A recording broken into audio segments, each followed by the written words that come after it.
everybody. My name's Sebastian. I don't want to be known for this, but you probably know me because I whacked someone from Antifa and gave a flag to Sargon.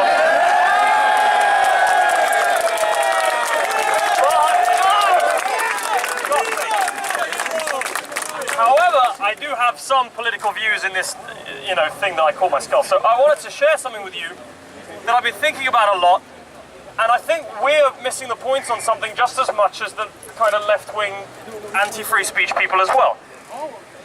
There's a big plot twist coming.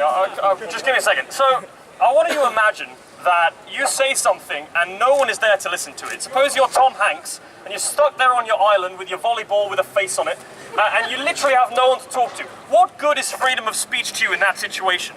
I'll give you another example. One of my friends, who I go to university with, is very good friends with the e-celeb cabal online, and she gets called a Nazi, even though she's Polish. I don't know where that's coming in. I get called a Nazi for hanging out with her, and so I get ostracized as well. And we see similar things like this. I don't know if you guys follow any of the news in America. I try not to. But, fuck you! This is why. So, someone will say something, and people will disagree with it. This woman just said the F word. Officer! Public order! So someone might tweet out something, and then this horde of lefties take it upon themselves to make sure that person gets sacked from their job. So this is what I wanted to say about freedom of speech. Freedom of speech is no good if you have the right to speak, but no one is going to consider your ideas, and it's no good if people have repercussions. If I was giving a speech on a megaphone, with this megaphone by myself, no one was here, it would be useless, right? Now the problem is that I can't mandate you via the law to come and listen to me. I can't mandate you to listen to my ideas.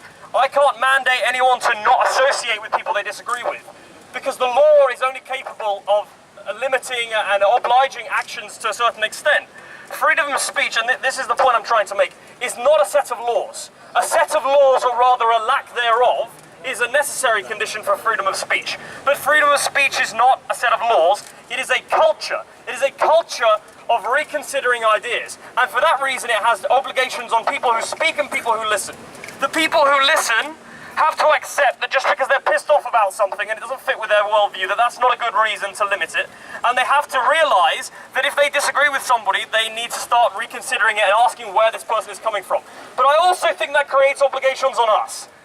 I don't think, unless you're being either funny or politically provocative, that offending people is going to be any good, especially where we are now, because the more we just say, something, I don't like the colour of your skin, that's funny, haha, I should be able to say it, we're just going to piss off the really left-wing university students who will take any inch and turn it into a mile. So what we need to do is make sure that we are almost encouraging them to reconsider stuff. We have to foster this culture, and for as long as all people do is piss people off to make a point, and for as long as the other people think that that's all our side is, we're never going to get anywhere. So it's all very well and good having a big argument about the law, but we also need to make sure that we protect the culture of freedom of speech, otherwise it's entirely lost. That's all I wanted to say on this, apart from one quote from J.S. Mill, which I thought is pretty good. I'll paraphrase it. So he says, people often confuse when they're talking about liberty whether people ought to do something or not with the question of whether the law is the correct thing to do that. I do think it's quite an unsavory opinion, for example, to believe that Jews should be killed. I generally don't agree with that view, and I think most of you also disagree with that view too, right?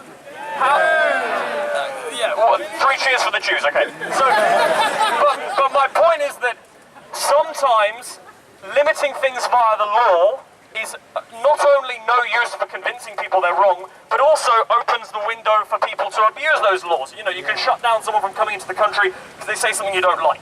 So you have to ask people, even if something is unsavory, do you think it's the law's job to limit it, or do you think it's culture's job?